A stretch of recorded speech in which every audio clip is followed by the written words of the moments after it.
Happy Comic Book Day and happy Thanksgiving Eve. And welcome back all you four-color funny book aficionados. This is USComics Cast, HQ for all things comic book connected. We are John and Charlie Rivera, the co-founders of USComics. Charlie, happy Comic Book Day. Happy Comic Book Day to you, my friend, and to everyone listening and watching today. As always, we are brought to you by Bad Mary Band and Sergeant Finesse Gaming. If you haven't done so already, please smash that like and or follow button and hit that comment section like it was Glenn's head. Oh, Charlie. But, man, Lucille was thirsty. She's a vampire bat. Too soon. Now yuck. Now yuck to you and your corny ass vampire bat joke. Damn it. No redemption for you for this villain. You know I had to go too far, like many will argue. The Walking Dead have gone too far by claiming a finale when they have 61 and a half spin-offs. This is the last episode until we pay everybody more to do other shit elsewhere. John, did you check out the finale? I know you did, but I'm going to pretend like we're a podcast. You know I did. And the funny thing is, Walking Dead spin-offs are harder to kill than literally any fucking zombie has ever been in any iteration of Walking Dead. It is unbelievable. It's more contagious to be a Walking Dead property than it is to be a fucking zombie. It's beyond me at this point. I would also argue, of the two deaths, I would much rather a zombie eat my brains than me have to sit through 60 minutes of this dire, drab, stuck around too long horse shit. Let's get into it. I'm getting a very, very clear impression of your take of the Walking Dead finale. Clearly, I loved it. I loved it. I love magic. Last season, last episode of the series. Oh, I got fucking universal blood, baby. This has never come up. But don't worry, fucking...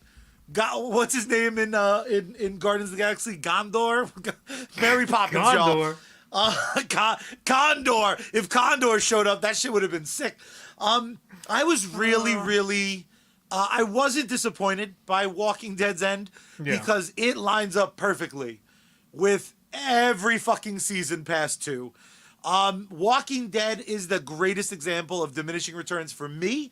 Now, as of today, I've yet to sit down and get past season 2 on my rewatch. You highly recommended just like bang it out. So I do watch a couple episodes at a time. I think Walking Dead is probably the best example of a binge benefiting the content. Yeah, and so far I have agreed with you. But for me, this finale was everything wrong with the show rolled into one. I thought the scenes I was supposed to care about were I've already seen them done on this show. Someone having plot armor. On this show? We have not had any zombies on this show. There is nobody putting on a god-awful Georgian accent. Some of those accents are closer to Georgia and Russia than they are Georgia in the United States. Dos Vidania. Be like, what? I don't think that lines up. No, I just thought it was another... First and first, mostly, this whole season has really been somehow a worse version of Land of the Dead, which isn't particularly great. I like Land of the Dead, the Romero zombie flick, because John Leguizamo's in it. There's a crazy battle bus. There's fun to be had in the world of zombies. And Walking Dead gave that shit up a long time ago. So they got fucking stormtroopers. They got smart zombies. They got everything, and I'm still bored out of my mind. I'll ask you this. Yeah. Obviously, as we all know, Walking Dead is an adaptation of the famous renowned, acclaimed Image Comics run, right? Oh, from the famous publisher Image Comics. Indeed. But this is one of those adaptations that almost immediately was like, psych, just taking the name and several characters' names that you've heard of. They fucking ran with it. So yeah, for me, the aspect, I'm gonna back up your take for a moment, because I did have mixed feelings when I was sitting there watching the finale. Never mind the fact that this particular iteration has been on forever and a day. Oh my God, what is it, 11 years or something? You look at where you were when you were watching that first episode of Walking Dead, where you were in your life, where you were geographically, where you were emotionally, whatever the case might be. It is worlds away from where we are now, at least speaking for myself. And the adaptation was just as far away from a lot of the source material. So much so that arguably, I guess at this point, the singular most popular character, Mr. If He Dies, We Riot himself, Daryl Dixon.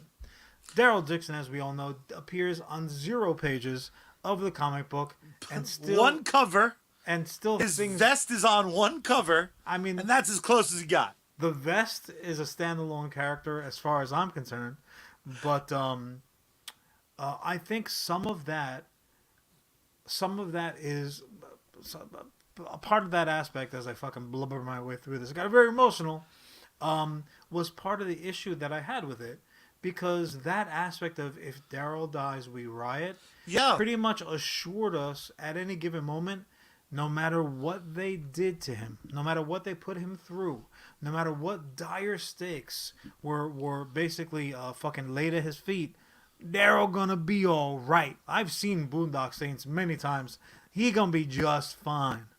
So a part of that really hit me for other characters as well when I was going in. I don't know if you took umbrage with this, but the fact that they prior announced all of the spin-offs that we could expect. What that did for me was it took the element of shit, I hope this doesn't happen, I hope that doesn't happen. You basically knew who was gonna be all right. Well, and that took me out of it. And with Walking Dead, that's its superpower.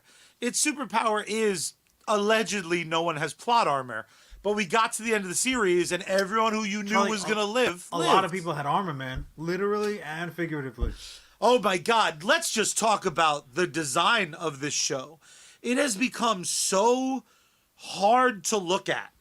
Everyone looking the same level of either the same grease in their hair, the same dirt smudges, or immaculate clean. The Batman gauntlet armor is literally ridiculous. Rosita, similarly, can be physically put through the same stuff that story structure-wise Daryl was put through. Yeah. And she gonna be all right. She fucking, spoiler alert, obviously, for the finale, but she don't make it. But her dying, it's still like, zoom in on that butt, though. That butt wasn't bit. That butt's gonna be okay. But, so something like that. Rosita dying. Ellis, it's not, bro. It finally went the way of that most zombies don't go. And hung them up. At least zombies have the decency of coming back different. They look different. They sound different. They're interesting for a fucking change. This show was just the heartstrings it pulled on. I never fucking thought that little goofy girl was not going to make it, especially when like Daryl got magic blood too. Also, as well as they've been bankrupt since season 3. Their creativity went out. I am among the many fans who really hope that Frank Darabont, the showrunner from season 1, who was fired because he wrote some nasty but very funny emails, I want this guy to get his money check, because that's the sort of passion that I think helped pave the way for Walking Dead to, for a little bit, become really, really great. And listen. It definitively was. First and first, mostly, everybody watched it. It literally was, when you talk about destination television. You Destination had to watch television. it. Otherwise, people were going to be talking around you, and you wouldn't know what the hell they were babbling on about. And Classic honestly, water cooler. that Ellis could have been making a joke, or he could have been completely sincere in that, like, oh, is that shit still on? Because they also ran into the spin-off problem kind of early. Never mind having crossover characters and Fear the this ferocious, person, hungry zombie and dead. the timeline was different, and then they said, oh, well, now you're going to see how the whole zombie apocalypse happened. You're like, yeah, for 20 minutes of the first episode, and then you may as well basically be on the exact same timeline, and eventually, obviously, they did catch up. But I'll say this. Any show that has the gift of longevity has that issue to one degree or another. Charlie, there were people bitching, from what I hear, because this was before my time, motherfuckers. There were people bitching about MASH, which now when you look back, people are like, best sitcom of all time. But there were people towards the tail end of the run like, this fucking show already. This show's been running longer than the actual Korean War has. Well, what's even going on right now? However, you can't really get a good feel for what a show accomplished, what they didn't do, their hits, their misses, until you have a little bit of time that allows for perspective. Because another example that I can think of top of my head, why the fuck I look so fuzzy right now, dude? It focused you. You're good. Oh, okay. Seinfeld. Yeah. So Seinfeld, a lot of people are like, oh, diminishing returns, this, and the other thing. Now you look back, good luck finding somebody who can say something bad about the show, who actually watched maybe 5 minutes of it. But those final few episodes, even though you knew the end was coming and you're like, oh, this is going to be this, this is going to be that, I don't like how it should have ended on sitting on the couch like 99.8% of all the other episodes and blah, blah, blah, blah, blah. Dude, you still hear that? Another turning point that can like I got a little. Nope, that's Friends. But you get that feeling. Where you're like, fuck, this is ending, right? Even if it's only this particular iteration, and even though if narrative wise, it's quote unquote, to use a Charlieism, bankrupt, because you know who is gonna walk out, you know who is gonna go off and do whatever. Even like the big reveal, which I will leave on. I'll leave a little something for anyone who maybe hasn't watched the finale, the series finale, but intends to. There are a few surprise cameos. Even those, I'm like, well, yeah, but I mean, yeah, exactly. That's exactly right. So it's like you kind of like knew to expect, and then came and it was like, okay, all right. I was even annoyed there were at their a few moments of the hit. There are secret cameos of like characters who've been gone a long time who came back as background zombies. Eat a dick. Eat a bag of dicks, show. Stop that it. either, huh? No, it's fucking dumb because it's just so you have to sit down and watch fuckface talk about the dead. Let me sincerely.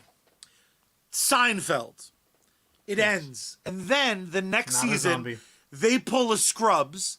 And they're like, Seinfeld, jail. And it's a whole season then they where owe nothing, money because that was his idea. Nothing happens in jail. That ultimately takes away, it pushes out what you're talking about. We won't be able to really talk about The Walking Dead until that shit's hung up. And seemingly, it's never going to be hung up. It's going to be these miniseries. Then they're going to do a movie. Then it's going to be the Daryl musical off Broadway where the motorcycle sings. I disagree because they are milking this like a fucking cow. You have to keep in mind that. Well, they made it a point. So there's again to bore the shit out of me for fucking 60 minutes. All right, we get it, buddy. They made it a point to return to the original, to go back to Georgia, to film a particular scene with particular characters. They're like, well, this is where we started. I'm sorry, dude. If that shit doesn't touch you at some point, like if it doesn't kind of like tickle the fucking Sean, it's 2022, bro. I don't think you that can doesn't let do a show touch you. A little bit of a lawsuit touching on your like your heartstrings. you ain't got any. Like, come on, man. It is an institution. Even if you hated the tail end of it, even if you didn't like how it wrapped, even if you didn't like how they didn't leave you guessing towards the very end, you can't deny that it's the end of an era. And it means something. I can, though, because it's not. Because every character I give a fuck about lived, and also I'll see their next adventure. And one of the characters I like, they literally put in the silliest outfit I've ever seen in my entire life. John, the samurai armor that shows up in the last few frames is the dumbest fucking decision in a history of dumb decisions. You cannot tell me that still, take a photo of your screen and look at it, and someone says, Walking Dead, you're going to go, this looks as out of place as the Stormtrooper armor. And it's because the last season had a totally different showrunner. What are you doing? There's showrunners, and then there's like the show direction. So I wouldn't say that the show took a drastic change of direction in going into that last season. And before you start talking about like goofy looking outfits, I'm just gonna remind you that there at one point was something that existed called the Kingdom, in which basically everybody was basically going like, they look cool. They look cool though. Let's stop for a second. Oh my God.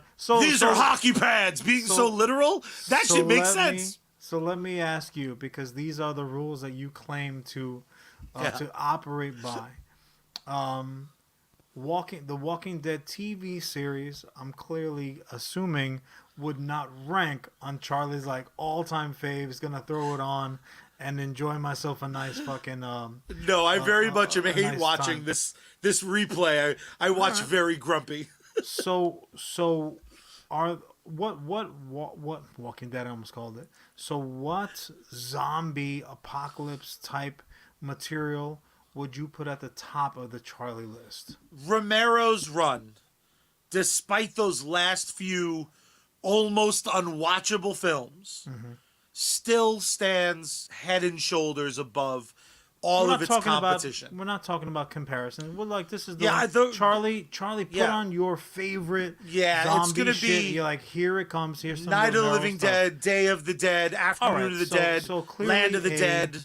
And I tag out.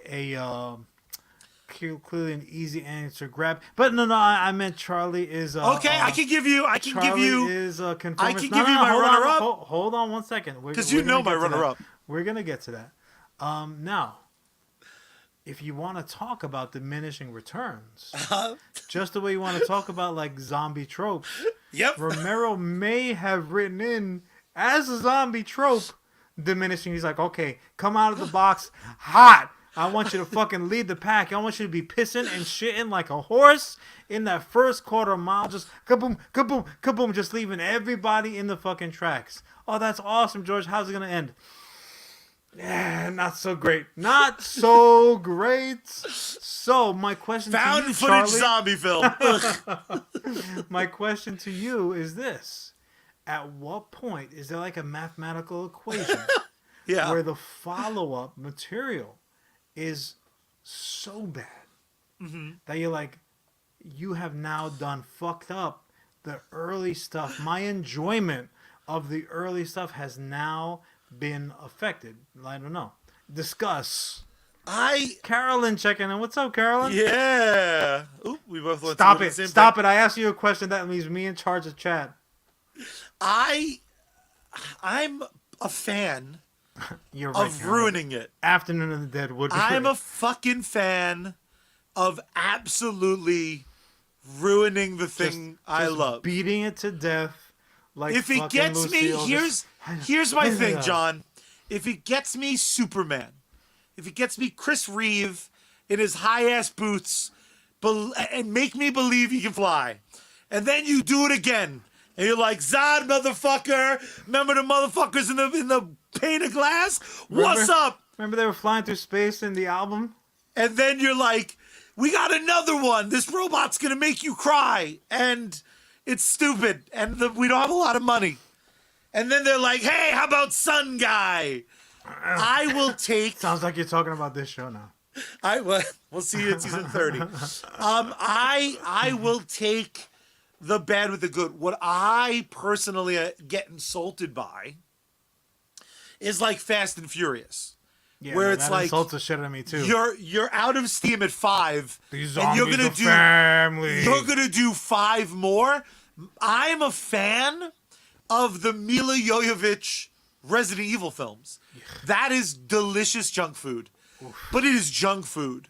The first good one isn't that good. They're not Resident Evil junk food. They're like some other junk shit. Now, with that being said, though, they've tried now. At least once, maybe twice, they've tried, like, we're doing Resident Evil twice. They did the Netflix Resident Evil show with, like, we're going to change everything. Then they did Welcome to Raccoon City, and they're like, what if we change the way everybody looks and acts? And just, so, like, there are absolutely bigger dumpster fires. With that being said, at least with film, they have the decency of being, like, 2 or 3 hours. Walking Dead now has hundreds of hours. It's a long. And then their finale, they have the audacity to, like, hurry it along. Give them one more episode, you rushing sacks of shit. But it's not really a finale. You know what? It is not. But going back to my question, though, does that hurt it, though? I asked you that before, and you didn't really answer. I just asked you that. It's not an actual thing. So to me, the best You analogy, like The Walking Dead's not real? This isn't what Georgia looks like? I've been avoiding Georgia for 11 years. I mean, there's a reason why you drive through it when you're going to Disney World. That's all I'm going to say. But the fact that Charlie's like, tee-hee, I'm going to go ahead and mute that mic. This is too much for me. But no, like, this is as much of a finale as middle school graduation ceremonies are graduations. You're not graduating from shit, little kid. Go back. You got to go to 7th grade now. Now the bullies are allowed to beat you up. Like, they're going to catch you behind the fucking school, and there's going to be a real issue. So this isn't a finale of anything. We've had characters drop off constantly since episode 1. So that's not a finale of nothing. When they took my boy Tyrese, bro, that one still hurts me a little bit. So we've lost characters that were beloved at the time. That wasn't a finale of anything. The fact that they're spinning off multiple spin-offs, multiple timelines, they're not even really promising us at any point that they're going to reconverge. Yeah. We don't know, like, who's going to make it to the big screen, who's going to be small screen, what have you. It wasn't a finale of Stugatz. It was just a change. It didn't end. It's just different now. I got one more question for you, though, because this is the thing that kept popping in my head. With all these spin-offs, with characters that we knew were going to fucking make it, and one character coming back for his spin-off, even though he was grumpy in English, and he has a sign up to creepily fucking hit on a chick who's taken. That's his boy's girl, too. That's messed up, bro. Yeah. Now I'm glad your partner did it to you. I'm glad Punisher fucking ramrodded your broad and, like, adopted your kid for a little while. That's awkward. Would you have preferred if just, like, season 12, now Walking Dead's an anthology series? Next year, we're going to follow Daryl. Daryl is Daryl's stunt double. Is that a new guy? It's like in Spaceballs, a zombie finally gets him. Like, it's a fucking black guy with a wig on. He's like, you idiot, you captured this stunt double. Or the new zombies are like, you happen to catch the fucking sudden emergence of smart zombies when those fuckers were useless for 10 seasons annoys the shit out of me. There was an entire series based around smart zombies and like, they fall in love now. I'm like, shut up. That's not a zombie. That's an 8th grader. What are you talking about?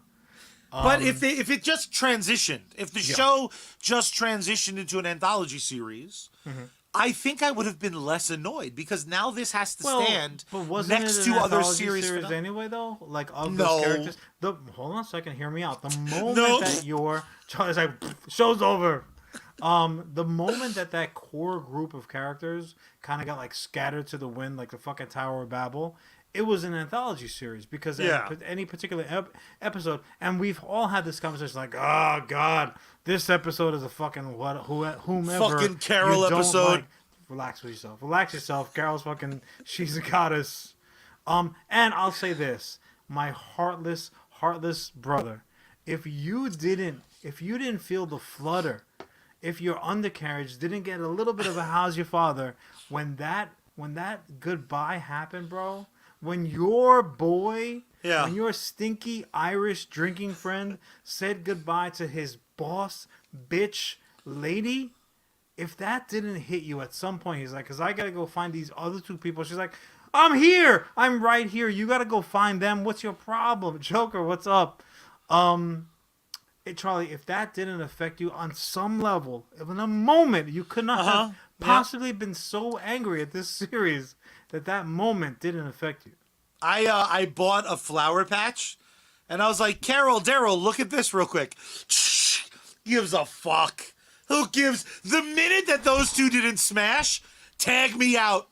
Tag me out. Charlie, give me what I want or don't. Shipping characters like he was the little fucking chapel in Las Vegas. He's like, you gonna get married now? No, fuck off. Move on down the road. If I was allowed to be the showrunner, my whole finale is just a silhouette a la Top Gun. Only it's clearly Carol on top. I'm a romantic. Honestly, I'm gonna go ahead and spill the tea a little bit. Shane. Oh, Joker, I'm with you, boy. Shane was my other boy. Even though he did some dirt, he was a little bit of a wild card. The problem is with your mustache. Your mustache proves that in the zombie apocalypse, you'd be a Shane. This is a Shane level mustache. Again, we are in week 4 of Movember. After Turkey Day, we will be growing some other additions to this just third eyebrow that I have going on right now. Movember, don't forget to donate. Movember, real quick, if you do donate, make sure you screenshot it, shoot it over to us on social media, Instagram, Twitter, or the Facebook machine, and I will send you a patch. One of them randomly. This happens to be our anniversary, our last anniversary patch. Giving stuff away. For you, I love when people donate. Do me a favor, though. Donate like $10 or more. Don't be ripping me off. Yeah, that's right. This mustache is doing all the work, and Charlie's paying the price. I am going to say this. I think that I know from whence this anger, this balls-up anger of Charlie's at the poor Walking Dead, which frankly, look, whether you liked how it wrapped up, whether you disliked kind of the direction after season 3, whatever your feelings, you cannot deny that Walking Dead changed the game. Like they changed the game. People had to do things differently after Walking Dead, even just if you're talking about practical effects, Walking Dead is a game changer and will always be held to a certain esteem when you're looking back. And I think that when we do our inevitable look back, granted, we have 42 spin-offs that we have to get past first. When we do that inevitable look back, we are going to look back on it fondly. But I'm going to say this and spoil a Charlie root fucking causality that he has going on there. Charlie hates a good villain redemption. If you have a fucking villain and you're like, ooh, I hate that motherfucker, I love to hate them. The second that you redeem that character, you have lost my brother Charlie, and you have lost him for life. And unlike a zombie, they ain't no coming back. Yep. Nope. No thanks. Redemptions, bro. No thanks. That's the Charlie switch. And it's like the fact that you had a character be like, I'm haunted. I'm haunted by what you did to the person I loved most in this world. But, like, I'll still put up with you. Eat a bag of sand. I'm so glad you got killed in that alley and your stupid kid grew up to be Batman. I'm stoked about it, you fucking treacherous broad. You know what? The one thing I gotta say about her is the second that she did not take the first opportunity to slit this motherfucker's throat, I'm like, you're a bad girlfriend. Ooh, you are going down in the history books as the worst. He gonna find you. Where's he gonna find you, girl? But the bottom line is this. If you do not agree with the Brothers Rivera that The Walking Dead, regardless of how it finally wrapped up. Series finale. Again, we have 1,000 spinoffs to speak of eventually. If you do not think, or you're not willing to say out loud that this was a formative, game-changing show, you, like Charlie, and also like that bearded necklace son of a bitch, George Lucas, you are a goddamn liar. Why? Because Han shot first. Why the delay? Why can't we get that? Look at that shooter. That's beautiful. Salud. Clinky. Happy Thanksgiving Eve.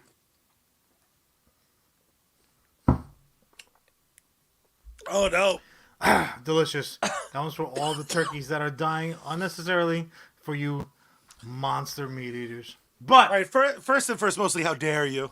that was easy. I just came right out.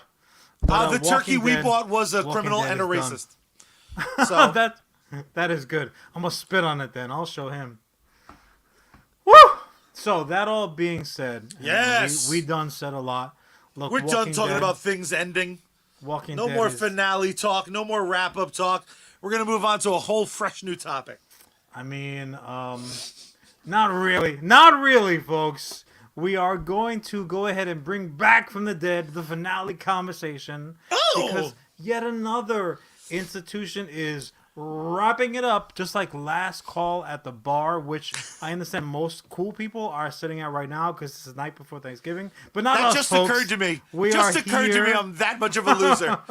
We are here with our fellow nerds and nerdettes. Attack on Titan has wrapped up. Now, I know there are some of you geeky son of a bitches sitting there saying, hey, what are you talking about? Attack on Titan still got a whole year. I am not talking about the Attack on Titan anime, Yeah, learn to read, i.e. nerd. cartoon. I am talking about the Attack on Titan manga. Manga, which is Japanese for fucking black and white comic book. So Attack on Titan, anyone who stayed up past 2 a.m. watching Cartoon Network, like, oh, what is this shit? That looks just like the intestine guy. If you grew up in the 80s, this reference is gonna hit. There was like this guy that ran around on Saturday morning, like when Saturday morning cartoons should be running. There was just arbitrarily a guy in a skin tight suit where you saw all his organs and just ridiculous stuff, and he would talk to you about how you had to eat broccoli and fruit, and they're like, get out of here, man, I'm trying to watch Looney Tunes. Hit the bricks with your fucking skin suit. You're making me sick. That's what Attack of Titans look like to me. Or if you're cool and young like myself, Nickelodeon's claymation Inside Out Boy. That is a reference for you youngsters out there who are almost 40. If you ever mention Nickelodeon again, I mean, Nick on Night was pretty tight. I'll give you that one. Nickelodeon. So hell yeah. So Attack on Titan, the anime, which most of us we were introduced to, unless you like super cool and you had someone take you under their wing and say, hey, look at this shit. Most of us were introduced to it on Adult Swim, which quite frankly had the dubbing, which isn't so great. If you have the choice, always go with the original language acting and do a little reading. But as I am sitting here promoting reading, here's a little even more reading I want you to do, because that cartoon, i.e. anime, which you know us love, is based on the comic or the manga that came out of Japan. And truly, unlike The Walking Dead, this is pretty fucking accurate. There's some pretty accurate stuff. If you check out the spelling of my last name on today's episode, that would be one of the differences. Because for some reason, they're like, nope, the exact same plot, same characters, same shit, giant fucking naked people running around eating people like they're drumsticks. Fantastic. Delicious. You know what we gotta change, though? The spelling of that last name. That has got to go, because Aaron Yeager's last name is spelled differently on the anime, which nobody's gonna fucking see anyway. You're checking the anime's IMDb like, oh, how interesting. It's spelled with a J here. Are you Indiana Jones just hopscopping along, in the middle of Last Crusade, and you misspell Eren Yeager's name and you fall to your death? How were those stones suspended? That's my question, Charlie. What was holding those stones up in the first place? I'm hoping the new Indiana Jones answers those questions. The plot was holding those up. Just the likability of the lead actors is all it took to keep those stones suspended. The reason those stones fell is because now you can't understand what the fuck he's saying. So some of that magic charm wore off. Like, what's that, Indy? The aggregate average of people watching this movies can't spell regular English names. Don't worry about the fucking... the foreign language versions of stuff. They all just sound like Ash and the Evil Dead. They're like Kalatu, Flimnam. Did you say it? Did you get through? No, I died like 5 seconds in. I'm illiterate. Anyways, the bottom line is this. The manga has done wrapped up. And yes. And I have to believe that considering the accuracy in which the anime is keeping to the source material, I gotta feel like I know how the anime is gonna wrap up, which is like good for me and bad, because the ending is fire, folks. If you have not read this, do it now. It is just aces. It's a fantastic, damn straight Joker, damn straight. Because look, whether you're 30s, 40s, 50s, 60s, when a Nazi comes across you, you gotta sock him on the jaw. That hurt a little bit. But Charlie, I do want to ask you, have you been keeping up with, I know that you're a fan of the Attack on Titan anime, but have you been keeping on top of the manga, even if it's in your the way where you like binge comic books? Yeah, not even a little. Not even a fucking... You couldn't get me. So I was like, why are these guys so tall? I literally pick up those mangas and I'm like, stop being the size and shape of a shitty children's novel. Why is it backwards? The fuck's going on? Someone's gonna color this, animate it, and give it to me. I'll wait. Thanks, I'll wait. However, in preparation of the show, I did immediately go to Google, and I'm like, and let's go ahead and spoil the finale for me. And excellent. And I can... Interesting. Okay, now cool. I'll watch it. Very cool. I can attest to a fucking beautiful ending. And literally, I think I maybe saw 20 pages. Beautiful. And I mean, truly, and whenever it's possible, we like to interlink topics. We sometimes even like to go backwards from episodes past. Fuck, we even try to we're going to talk about this in 2 weeks. Here's a little tease for you. But no, this is one of those... Those were testicles. Yeah, they were. I mean, but they could really be anything you're into, quite frankly, because we're not that kind of show. But I will say this. It could not possibly have wrapped up more differently than Walking Dead. First and first, mostly, it actually wrapped up. Like, oh, this is over. Now here's 72 other versions to look for in stores today. I a little bit wish it actually ended with, like, one page where it's like, I'm going to New York City. Like, just some terrible packing my sequel bait. Just fucking awful. Yeah, no, there's something... Fucking Attack on Titan is one of those dynamite properties. Beautiful things that's awesome of all time. And also, though, it's like anime is so hot right now. And I feel like Attack on Titan's been around long enough that it was in the last American renaissance of anime and manga. And it like went through the lull. And it's still fucking popular when it's back. Because that's like the number one thing. It was the impetus of the interest once again. And the funny thing about anime in general, anime and manga, is that when something kind of crosses your field of vision, like, oh, this is fucking cool, give me more. Especially people like Charlie, who's got that insatiable entertainment appetite. You like, give me more, unless it's Walking Dead, because fuck that show, apparently. However, when you do that, you now have this insane body of work that you can reference after the fact. I mean, my like Macross Robotech Basically, it's as if I'm writing a senior thesis Yeah. on this fucking like history. I'm like, that's very interesting, and this is a crossover. Like, what am I studying for? I am studying this content as if there's a final that I'm never going to take, and it's not even Regents anyway. Like, what's the actual point? But that's what this source material does for you. And again, the manga is such rich source material. The fact that they can do it in black and white, like it's those fucking Clerks or Teenage Mutant Ninja Turtles or like whatever. We're like, this shit is so dope. We don't even need color. Trust me, you are going to love it. Here, you're welcome. It's really frankly amazing, and the finale is so good, folks. If you only watch the anime, and I use that loosely, if you only watch the anime, I'm going to give you my John Rivera USComics guarantee you're going to love this finale. You're just gonna love it. It's gonna do it all.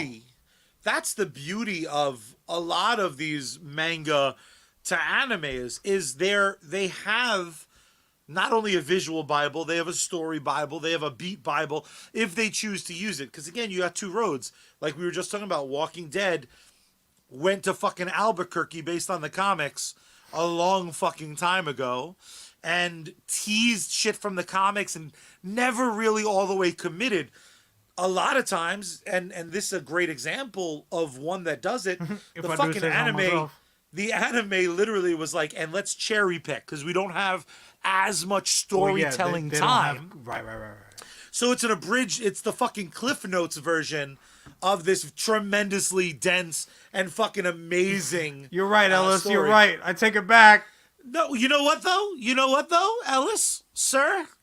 I don't have a monkey Ghostbuster patch design. Charlie is just last week I believe politics, like he was closing I'm sorry. beaches. I thought like Christie up in Jersey up in here. Unbelievable. I'm the Jersey guy, dude. Stay on Long Island, man. I thought we told the truth on this podcast. I thought that no, the almost comment never. section. We don't even give opinions we actually believe. I love Walking Dead. It's my favorite show of all just time. Just drag everybody in, dude. Like, I agree with you. I voted just like you. Watch my show. Anyway, a little bit of a truth bomb there for you. But yeah, no, Charlie, I the fact of the matter is that when you have, I'll put it this way, the moment that they had almost a verbatim adaptation dropping on us, they kind of called their shot. Yeah. And you knew, you're like, okay, so they're playing it very, very close to the source material. Again, except for the last name spelling, which makes less than no sense to me. But that all being said, they just kept it very, very faithful to the source material. And when you love the source material, that can only be good news. Yeah. Now, that being said, nobody's going to love everything, even when it's your own material. I can't tell you how many times I've gone back on the shit that I've written and I'm like, ugh, what a hack. This stinks on ice. To the point where if somebody came along and said, I'm going to adapt that, that's great. Now I hate your shit too. Who follows me? I'm the worst. I'm a hack. But that all being said, there's always going to be little moments where you're like, this could have been this, that could have been better, or what have you. So when that happens, when you've got that on your radar, and then the adaptation fixes those things, it is so exciting to me because then you're like copacetic. We are on the same page, you and me, animators, which is just exciting. And again, for me, that's exactly what happened. The anime made the manga better while staying very, very, very faithful. But I'm going to give it right to you, Charlie, because I know you're not a super duper Attack on Titan dude, aside from that fire theme song. Anyways, manga-wise, honestly, even anime, I don't even care if you loved or familiar with the source material, or even if there was any source material. You got one anime that you can peep. What is it? Full Metal Alchemist. Full Metal was because of that brother relationship, right? I think that's part of it, although I hope I'm the one that loses the arm and not fucking everything. Although let's be honest, I'd be a fucking real shiny armor suit. I gotta say that you're the armor suit because that's the younger sibling, dude. All right, at least you admitted it on tape. For me, though, what was the reason Full Metal will always kind of be my anime, and by virtue of how good the anime was, also I discovered on Cartoon Network. That was so good that 13 episodes in, I'm obsessed, right? And I think it's like a lot of animes that precede it. In my head, I'm saying this is probably a 1-for-1 adaptation. And then the people in the know, I'm very lucky. My buddy Wayne is an uber nerd. He's read it fucking all. He barely remembers some of it. He reads He's manga. a final form nerd. Exactly right. He told me that like characters are totally different in the manga. And I'm talking about I'm one season in, and he's like, this character doesn't exist. This is this. It was more Walking Dead at times. So that was the first, and to date, it's the only manga I've read top to bottom, was Full Metal, because it was very much, it was a far more satisfying version of what Walking Dead gave to us in live action form. Because again, villains' origins, their executions, some of the staging, the entire tone of the manga's second half doesn't line up with the anime's second half. The anime goes dark. As shit. The anime goes really, really like fucked up. And don't get me wrong, it's always fucked up. They try to bring their dead mom back, and she's a goddamn monster. And homeboy loses his body. John loses his arm. The execution of that to manage to be satisfying in a totally different way without hurting the core values of the story or the characters themselves is such a fucking hard bridge to gap, right? Sure. And yet, for me, Full Metal Alchemist, and to a lesser extent, Brotherhood, I think it's a fine, almost retelling. The Evil Dead 2 of the Full Metal Alchemist world, with like, take it from the top, everybody. I fucking love Full Metal Alchemist. And what's really amazing, there's a huge debate with Full Metal that almost insists that you cannot love both. You kind of have to pick which side you think was right. Darker tone, lighter this is tone. America. You cannot tell me what I have to do, bro. I'm not saying that I agree with it. Yeah. Because again, I think what's beautiful about Full Metal Alchemist opened the door for My Hero Academia for me. Right? It kicked the door open for a type of story, and it also has a lot of like socio-political aspects to it working that aren't browbeating, that aren't boring, that aren't well, because they're not yours. There's a certain cultural aspect of both manga and anime, which I think that we, as American audiences, we take for very much for granted because it's not ours. Yeah. So we're kind of like just flies in a wall in that capacity. Even something like, ooh, my all-time favorite, the whole Robotech Macross issue that really was decades in the making, I could not give two shits about, other than the fact that it was holding up my kind of like shared universal story. Like, I just want to know what's going on. Now, I'll say this. In one aspect, the reason why manga can be preferable to anime is that unless you're quick on the remote, like I am not. I'm like, I have to hold up the flashlight. I'm like, where's rewind, pause. If you don't catch something that's going on in a fucking manga series, you're like, wait, what happened now? Wait, flip, and you can get yourself caught right up and say, okay, now we are literally and figuratively on the same page. Cool. Let's go on with the story. Versus anime, if you have to go to the bathroom real quick, and like I said, you're not quick on that remote game, you're like, what happened? Who is now a dragon and has now fucking like devoured the countryside, and also as well as is the princess somehow? Look, Voltron for me, again, as a kid of the 80s, was the height of the mountain. I'm like, this is literally And I'm talking about an age of Thundercats. I'm talking about it. I mean, there was.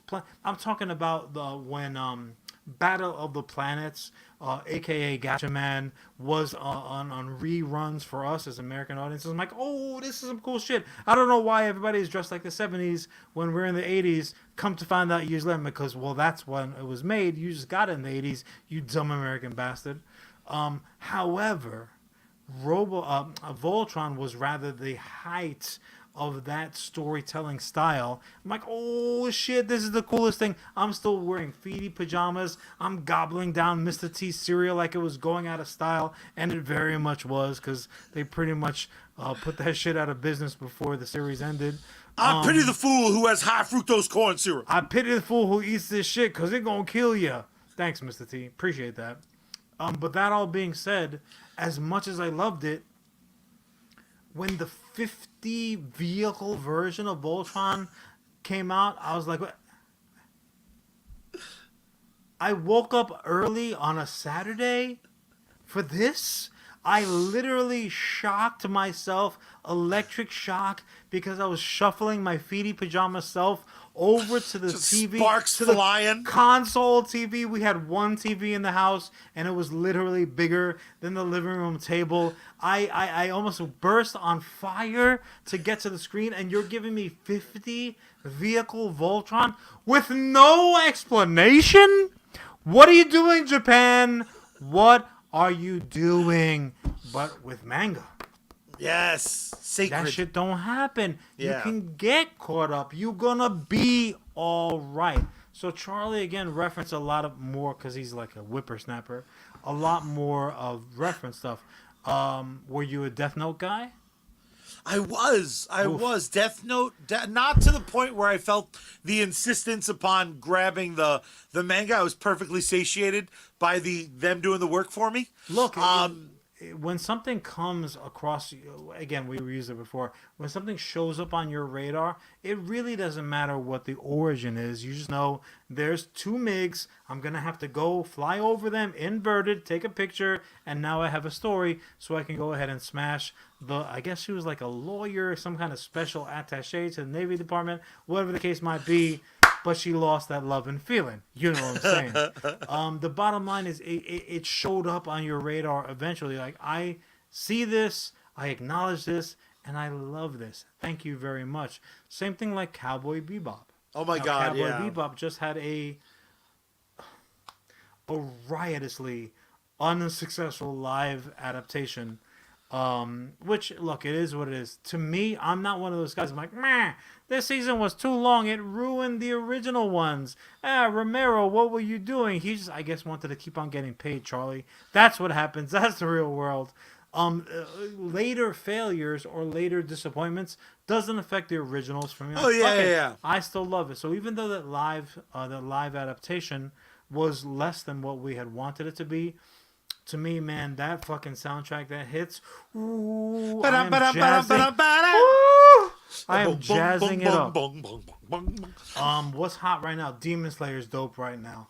I'm clearly scrolling through over here. What is it? Skate? I heard great things about Skate. I haven't come across it yet. I'll say this. Dragon Ball Z can eat a bag of dicks. Dragon Last Ball time Z, on Dragon Ball Z. Oh my God. It is to me, and I realize there are some people who they've got the sheets on their bed and they dress up in orange and they paint the dots and the fucking big exclamation mark or teardrop, like whenever they're feeling any feelings in the world. And that's all well and good if it's your thing. It's just not my thing. So keep that shit. Dragon Ball Z, whatever. But there's some dope shit. Fucking Hunter x Hunter, like you had referenced.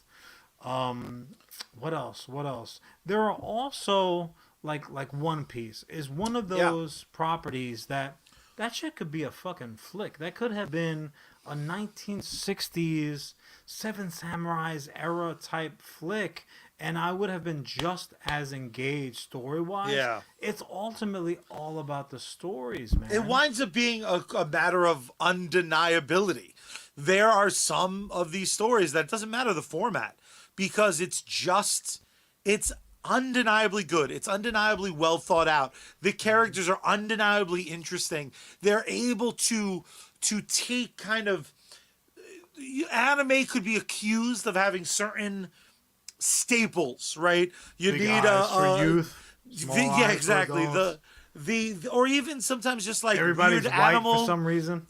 weird animal sidekicks. And there's something still though I know a little something about that these stories transcend their format, and that's the beauty of be it manga, be it Man, an a attempt good at a live story action. is a good story. And again, Charlie referenced first and foremost on his list, rightfully so, because he does his adult older brother. I know it's a shock. Sorry for the spoiler alert. I am indeed older. I know it is unbelievable at times, but it is true that this is. They see how I dress. They know I'm young. All right, so does Paulie Shore. That doesn't really do anything. Okay, buddy. But that all being said, when you hit that adult level, you appreciate stories. You know when someone is trying to pull the wool over your eyes or just giving you the good. But more than anything else, you know that when the time comes, you got to pay the bills. Charlie, as the adult that you are, tell the good people how we pay them bills. Would you?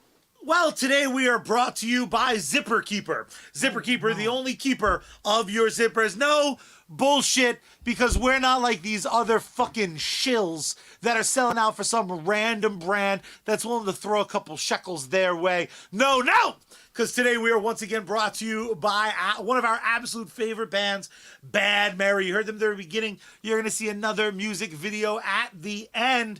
Whatever else you can catch their act, you can go ahead and follow them at Bad Mary Band across all social media platforms. You can support them over on patreon.com/Bad Mary Band. You can stay up to date at badmary.com for merch and upcoming events. But my absolute favorite part, John, is that their entire discography is available across all music streaming services. Damn straight. Matter of fact, that Ninja t-shirt, that is literally in the final moments of pre-order availability. Do yourself a favor, grab one of those Ninja t-shirts from Bad Mary. They are going quick. Motherfucking ninja.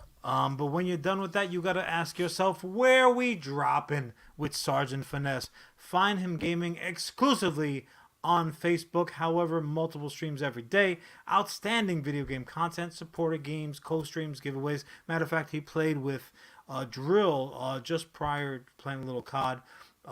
Modern Warfare 2.0, fucking DMZ, LMQ. It's like all kinds of crazy shit going on over there. Just don't be a sucker. Check him out today. However, when the Sarge is on deck, you salute. GG, son. Charlie.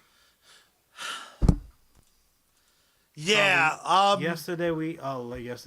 Last week we had a little bit of a somber episode. There's, sometimes we lose the good folks that mean so much, and it happened again, man. Why don't you walk us through? Yeah, it's weird, right? Because after last week's episode, I had a few friends reach out, kind of mentioning that they appreciated the conversation. What they appreciated about last week's episode, when we talked about the greatest Batman to ever do it, the goal was to celebrate someone who transcended their job. Naturally. It's very strange when we lose a public figure, because people like me, people like you, we tend to surround ourselves with people who like the things we like. Yeah. So over the last few days, I have seen a ton of posts about what I want to talk about to end today's episode. But I do want to do such in a celebratory way. I do want to talk about Jason David Frank, who we tragically lost far too soon. Most famously in 1993, he was cast as Tommy Oliver, the Mighty Morphin Power Rangers heel who turned babyface and joined the squad. The Green Ranger himself. Literally the last redemption character that Charlie had in his little Grinchy heart. Well, he did it the best. He did it the best, so why? Like, if you can't do it better than Tommy, don't do it at all. That's the bar you're compared against.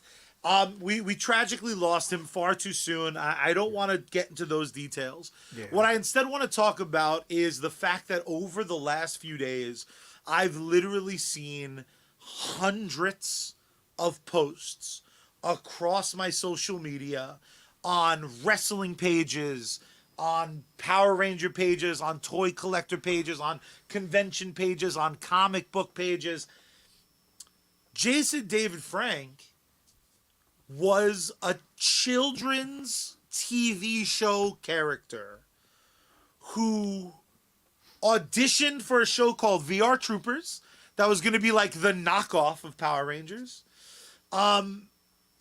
Before getting thrust into the Mighty Morphin world, becoming unquestionably the most popular character to ever come out of Power Rangers. And it's not even close. It's a joke. It's a joke in the community. If I'm not mistaken, has he not been in the most Power Rangers entities? Like, he's the king of the hill, so to speak. Yeah, so he's been in Mighty Morphin. He was in the movie. He was in Turbo. He was in the straight-to-DVD Turbo movie. He was in Dino Thunder. He showed up in Forever Red. Running around as an extra in the non-connected. The last movie, yeah. The two different roles, kind of. He's in the Donut Shop, and he's at the big Megazord battle with way different hair. That. There was something about this character that meant a lot to people. For me, it was the very first exposure to a redemption story. Like, all jokes aside, it was the first time I fucking saw that. This guy was like, I'm gonna fuck up the Power Rangers. And they was like, nah, I'm just fucking around. Let's make our Zords Lego together into a fucking even more badass. It's like, I got you, son. Yeah, exactly. Motherfucker busting out the flute in a gold morpher. Dude, like the second the woodwinds show up into the equation, it's over. It's game fucking set match. The thing about him, it's not the fact that he was a renowned martial artist. They used to call him Fearless Frank when he was in competition. He was an 8th degree black belt in Shotokan karate. A dozen fucking skills. Down in MMA. I mean, he was just in 2003. He was the real deal. He was inducted into the World Karate Union Hall of Fame, which is a prestigious karate fucking organization. But for me, John, it all came down to that very first time I met him. There was a 23-year-old Charlie at I want to say it was WonderCon. That only ever happened once in the city, and he has this long fucking line, and it is long like you read about, because right, everyone who knows about him are about my age. They have a couple bucks for the first time ever, and this motherfucker is holding court. He's the guy. He is holding court. He's telling stories about, like on the set, and he looks around, he gauges the audience. Everyone's in their 20s. He's talking about, like, of course he fucking was attracted to the actress playing, Kimberly the Pink Ranger. Best days on set, getting to hang out with her, joking about, like, we all know fucking Mary Beth. Like, she had one of the most I'm assuming. Yeah. Gilligan Island's fucking name of all time. But the Mary the Jo, sheer, Beth, Lucy, some shit. Amy Jo Johnson, sir, that's the one. The love of my life. There was this energy. There was this beautiful, beautiful vibe he put out. Covered in tattoos. Jesus didn't tap across his forearm. Big fucking hugs of fans, signing everything. Would walk through the morphing sequence. The joy that this guy put out into the universe is only magnified by the fact that no one feels like that all the time. So that motherfucker treated it in the best way. I mean this. He treated it like work. You were paying $20 or $50 or whatever the fuck to meet him. He was going to let you meet him. He was going to fucking throw his arm around you for a photo. He was one of the only, and the Power Ranger community is one that I only kind of on the side really participate in. I have some of the cooler merch, but it's not like this thing I'm always involved in. I just want to put an asterisk on this really quickly, because Charlie almost missed the opening of this specific episode whilst playing with his little Megazord. How dare you? It's the figure. Dragon Zord, you son of a bitch. Show some respect. The I'm sorry. Don't smack it. So there's a thing called Power Morphicon. Power Morphicon is a con. It's like Walker Stalker Con. It's just for fucking Power Rangers. People go ape shit. So all the actors who show up to make a shit ton of money with signatures, they all take photos and do the morphing sequence. There was something special. I beg of you, if any of you grew up like me loving Power Rangers, just Google like Jason David Frank at any con. He tells the best stories with the most love. The energy he put out into the world was always so fucking positive. Yeah. It was always about elevating the room. It was always about being as happy as you could be for as long as you could be. And man, knowing that that's gone. Yeah. I'm watching people process this in such an interesting way. When we talk about people being missed that you weren't really friends with, but you felt like friends, this motherfucker spent 257 episodes on television. Yeah. A lot of times in spandex, bro. That guy was as a part of my childhood and my young adultness as fucking anybody. Yeah. I spend more time reading shit he wrote and watching videos of him talking. So you're I've saying had fucking it's his conversations fault? with friends. Is that what you're doing? You're passing the buck? At on least this a poor little. man? We can at least blame my long hair on him. Before I kick it to you, Yeah. just because I am very curious, because, you know, compared to some of the other legends we've lost this year or any year, it's so strange to me how this cat, for nerds like you and I, like Ellis is pointing out, almost all of our friends probably have a photo with him. Yeah. Like there was something about that level of fame, that mentality, the joy he clearly got from making money that way. I'm not saying like he was fucking doing it for free, but there's something interesting about a photo. If you look at a photo of anyone with Jason David Frank or any of his cameos, there's an exuberance he was able to summon. Yeah. Didn't even need a flute to summon it. He drew it out of him, yeah. It's just so peculiar to me that someone's able to even do that for that long. 1993 to 2022. Yeah. This motherfucker was one of the most important people to, at minimum, tens of thousands, 1 million people idolize this guy for something that by design was almost disposable, right? No one fucking sat down. It was junk food, and it wound up being this thing where his character, he made a character so indelible that the character became a separate entity fully, but always looked like him, and wound up being the centerpiece decades later. Yeah. Lord Draken in the comic books is fucking Jason David Frank.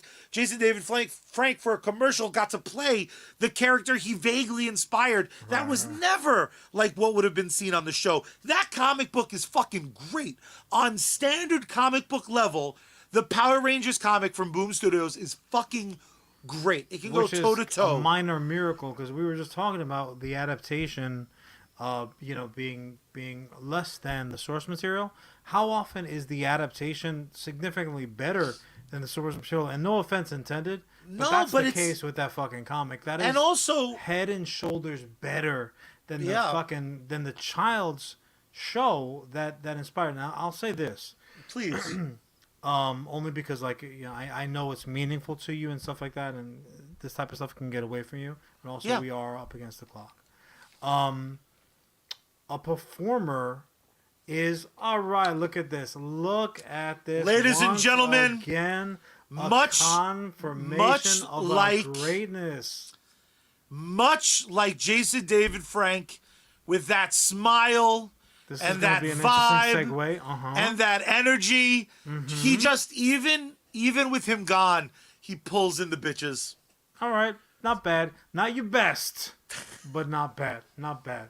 But no. What I was saying was, look, when you have a performer of any kind, whose performance is greater than the source material, and let's be frank.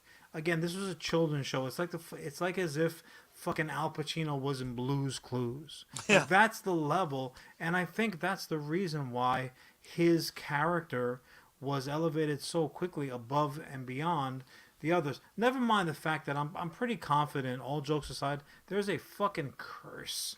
I don't know if it was Rita Repulsa. I don't know if it was the goofy fucking blue monkey golden alien guy, but Trini Kwan has sadly passed.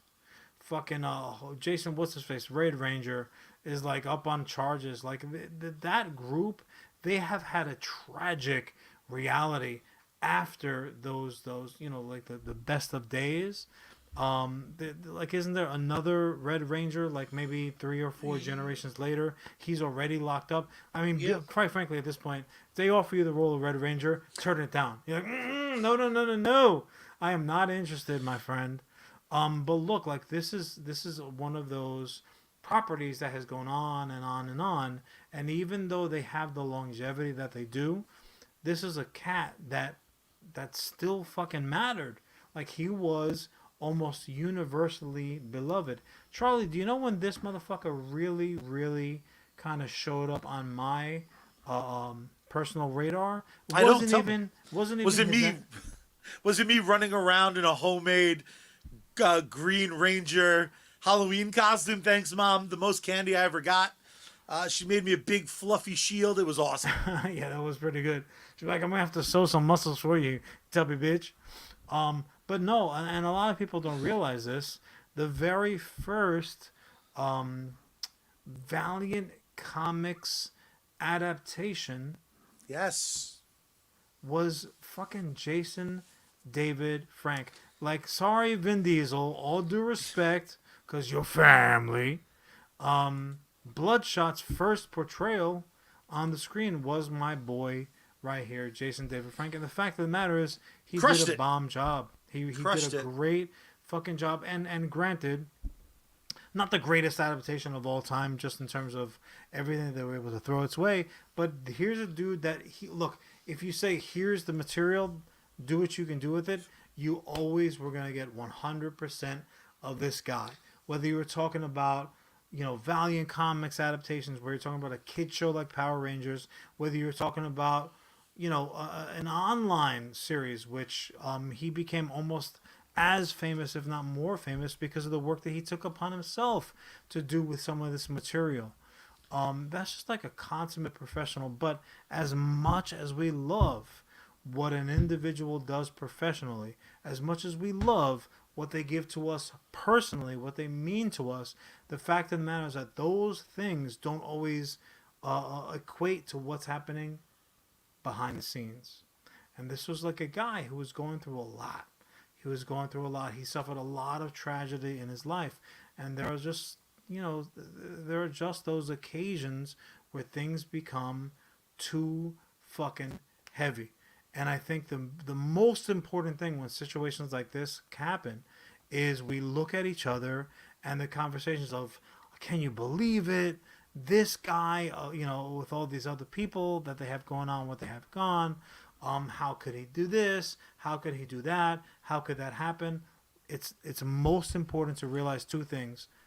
It happened. It fucking happened. There's no reverse. There's no rewind button. There's no do-overs for stuff like this. And that sucks. It sucks because something that we loved has now been taken away from us effectively. To a degree, because we'll always have the work that he did. There's However, a certain amount of immortality, but we're not going to have anything new though, which fucking hurts. But on the same token, it means, what do we walk away from? Just the same way that all his portrayals and the way that he was with us and the way that he was in life mattered, this should matter as well. Like, this is the opportunity, this is the responsibility that we have to look at each other and say, that fucking sucks. that sucks. Now what? Yeah. Right? That it needs to affect what happens moving forward. We can spend all day looking back and lamenting about things that are gone, or we can take the fucking bull by the horns and say, okay, now what? What are we gonna do? So it's just very important. And again, I don't want to get on a No. on a fucking soapbox because we try to have fun here, but it is very important. Look, you got to look around, and sometimes the people that have the biggest smiles on their faces are the ones that are suffering the most. The ones that bring us the most joy have the least joy in their life. So I think it's very important to keep that shit on mind. And guys, be cool to each other. Be fucking cool to each other, man. We're all the same. We're all on the same page. We don't have to all like the same shit. We don't have to all be coming from the same place as one another. Our realities can be wildly and worldly different, but at the end of the day, we are the fucking same. And I think we have a responsibility to be cool and to be there for one another, the same way that we would want someone to be there for us. That's the thing that hit me, man. This story really affected me, and I was nowhere near as huge of a fan as you are, but that's the truth. And just to tag on that as we wrap things up, I've never made it a secret. Depression's a bitch. That's the thing I fight daily. I'm lucky. I have people I can turn to. And I just want everyone to know there's help out there. There's people you can turn to. If you can't bear to turn to your brother or turn to me or turn to a friend, there are professionals out there who absolutely can help and will help and seek that help. And let's use this, like my brother was saying, as a moment to unify and share this pain and learn from it and hopefully do some good with it, because if nothing else, this man leaves behind a legacy of always trying to do good. And He was a good guy. He was a good man. I genuinely, I almost like, it's almost a joke the amount of times I tell people I care about how I love them, and I do love them, and I aggressively hug you every time I fucking see you, and shit like this, it doubles down on the fact that, like, that's not something I'm just fucking saying to throw out there, man. The people I love, I fucking genuinely love. The people I adore, I genuinely love, and I try to fucking remind them, because the world can be this horrible, horrible place. So be a little bit more like Jason David Frank was at these signings. You're there, try to fucking spread that good fucking energy. Love what you're doing while you're doing it. Bust out that magic knife flute. Play some kung fu jazz flute like it going out of style. With that being said, my dear brother, I hope the power protects him always. I hope he rests peacefully. And I believe in my heart of hearts that if nothing else, suffering is gone for him.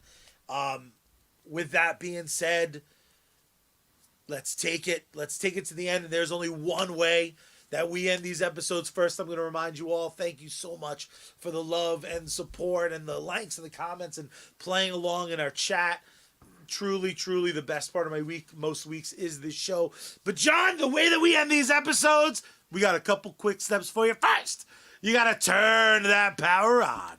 Then you got to turn the volume up. Then you got to tune Ben Mary in. Open up the window wide and scream out into the night sky. Say, Miss Space Girl, we out.